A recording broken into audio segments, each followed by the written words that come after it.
Fedor Emelianenko was in Los Angeles this past week for, among other things, a meeting with Randy Couture. I had the opportunity to speak with the last Emperor about several topics, including his last fight with Tim Sylvia and the hand injury he suffered during the bout. Privet, Fedor. Thanks for talking to Inside MMA. Hello. Good to see you. Good to see you. Fedor, let's begin with the Tim Sylvia fight. It took only 36 seconds for you to get the submission victory. Give us your thoughts on that fight. I think it's because I trained very hard and very seriously for the fight. I had great help from great young fighters that were very instrumental in getting me ready for the fight. And everything worked out. I think all of Russia was praying for me to win, and I think their prayers were answered. After the fight, the California State Athletic Commission suspended you with a medical suspension for 180 days due to a right hand injury. Tell us about the problems with your hand. I suffered a minor injury to my hand, and unfortunately it's significant enough to prevent me from appearing in the next show in October, but I'm very confident that I'll be well healed and ready to go for the next show after that. Did you break the hand? No, I didn't break the hand. I just had a chip fracture right at the base of my thumb, just a little bone. There's some pain there right now. It's still a little bothersome, but it takes some time to heal. When do you feel you'll be healthy enough to begin training once again? Well, I'm already in training. I just don't do any striking with the hands. But I anticipate that come October, I'll be ready to commence full training and be ready for next Affliction show, hopefully in January, sometime after that. We'll have more from Fedor later in the show. Unfortunately, he will be out of action for a while with the hand injury, but the MMA world is still buzzing about his complete domination of Tim Sylvia. Guys, I'm sure you saw the fight. What's your take on Fedor?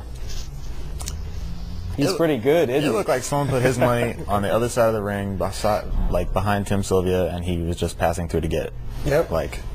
I was amazed. I mean, Sylvia's good, man. He's still top 3 heavyweight in the world in my eyes. And yeah, he's got a strong chin too, but nope, not strong enough. Yeah, I thought Fedor both knocked him out and submitted him in 36 seconds. So he could have done whatever he wanted to. So, Hitman. Same thing here. He looked great. Just makes me want to see him fight Randy even more. Yeah. Everybody wants to see that fight. Well, great transition, Hitman. We will have a comment about him fighting Couture later in the show, and looking at Fedor's hand, it is still really swollen. That thing was big, but he didn't break the hand. Yeah, but it's like I said, hitting like this is the wrong way to connect on a skull. And that's what he's doing. He's throwing those crazy. We were talking about it last week here on the show, right, about the bones not lining up the right way if you hit somebody, and then you get injured. So, but he probably stretched everything out here in his hand, and that's going to take a while. Sometimes that injury is worse than breaking the hand. Breaking the hand, it will heal, boom, and once it's healed and it's healed the right way, it will never break at the same spot again. So actually, you made your hand stronger.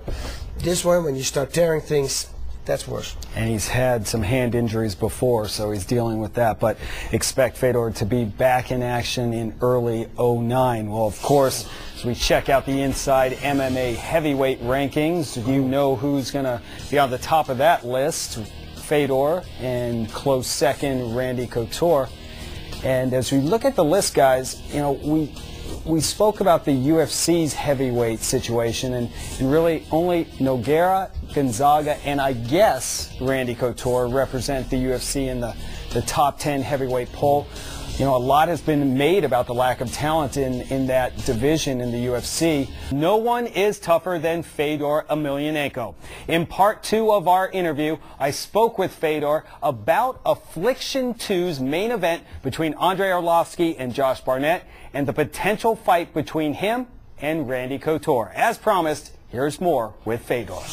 Affliction 2's main event will be Andrei Arlovski taking on Josh Barnett.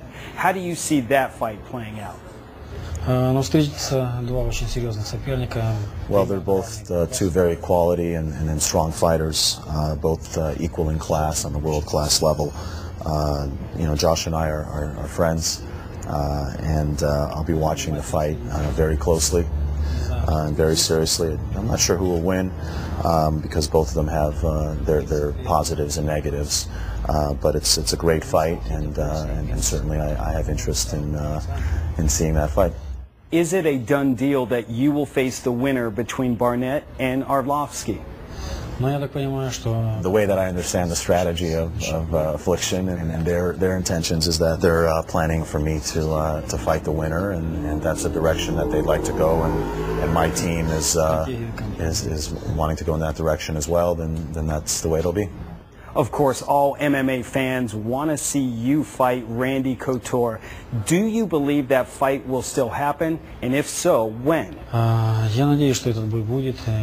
Well, I anticipate that fight happening. It's a fight that I'd like to happen, but it doesn't depend on me at all. It's completely out of my control.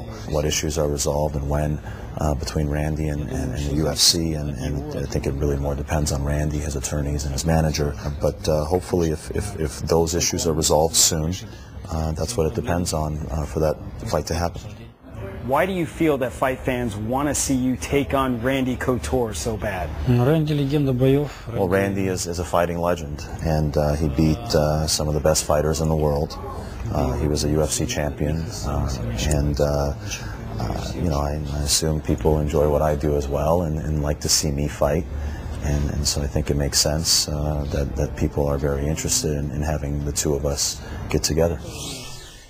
All right, in our last part of my interview with Fedor Emelianenko, I asked him about the newest UFC heavyweight, Brock Lesnar, and if he would keep his tradition of fighting in Japan on New Year's alive. A new heavyweight in the UFC is Brock Lesnar. Did you get to see his last fight, and if so, what did you think? Well, I unfortunately didn't get a chance to see his last fight last week, but I did see his fight with Frank Mir.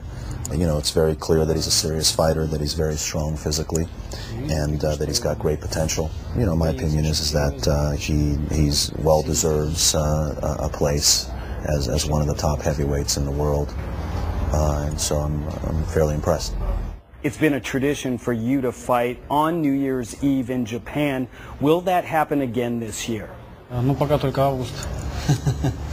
Well, we're only in August, so it's a little early to talk about it, and it's really a question that is best posed to my manager Vadim, who handles those affairs. It's certainly become a tradition, and it's certainly a desire of mine to continue that tradition and to have a fight in Japan. I know it's something that the Japanese fans have been waiting for and would like to see happen. And so, who the opponent will be, we don't know. Right now, whether the fight will happen is still up in the air. Spasiba, Fedor. Do svidaniya.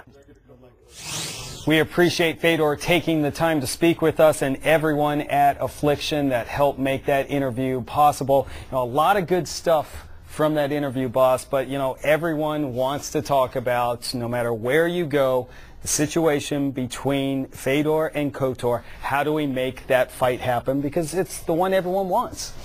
I know. It's going to be a great fight. Let's hope it's going to work out. In the meanwhile, I say let's keep working on other fights also. For what they're doing right now already. You got Arlovsky and Barnett fighting. The winner of that fight, that could be a great opponent for Fedor too. Because you never know if it's actually can happen, the Couture fight. So if it can't, you need a backup and you need it fast. Well, as a journalist, Gary, I know you would love to cover that fight. But guys, as fighters yourselves, does that matchup intrigue you? I mean, Couture taking on Fedor, #1 versus #2. I'm guessing it does. Yeah, big time. Not even as a fighter, just as a fan. I mean, for sure. I mean, everyone wants to see that fight. So, how would it play out? I don't know. I've never trained with Fedor. Recently, I got a chance to move out to Vegas and train with Randy and Martin here. So, I mean, I know firsthand that Randy's no joke. Everyone sees the same thing I do. So, yeah, I don't know. It'd be a really good fight. Tough to call. I mean, after seeing what Fedor did to Tim Sylvia, Fedor's got to be the favorite in the fight. It's hard to bet against somebody like Randy Couture, who game plans so well for his fights. The game plan he had against Tim Sylvia was great. The game plan he had against Conceicao was unbelievable. The game plans that he's giving to other fighters like Forrest Griffin is unbelievable. However, at the end of the day, Fedor just looks unstoppable. Yeah, incredible performance against Tim Sylvia.